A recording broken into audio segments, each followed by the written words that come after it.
Welcome to the Windows Computer and Technology channel, and the Google Chrome security updates that happened this week, including one 0-day exploited in the wild, is now arrived in the Chromium platform for Edge. So Microsoft Edge is receiving the security updates also. Very important to update, as it does contain, as I said, a 0-day, which is exploited. Hackers are already on the web doing bad things with, trying to get into computers, taking control, and so on, using this flaw. If you are using a Chromium-based browser, I do suggest that you check for updates. Make sure that you get your update this week, as all the browsers are affected by this flaw.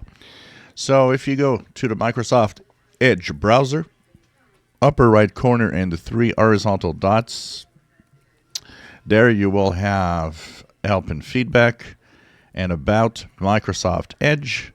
This will update your Edge browser to version 120.0.2210.144.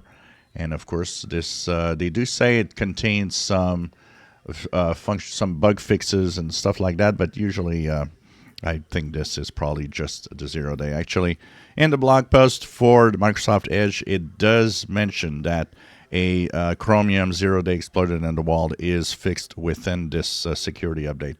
Today, January 17th, 2024. So once again, if you have a Chromium browser, make sure that you update. Chrome has had its update. Edge is updated now. And of course, Brave, Opera, Vivaldi, and so on should have their own security updates. The only browser not affected, of course, Firefox. If you enjoy my videos, please subscribe, give us thumbs up. Thank you for watching.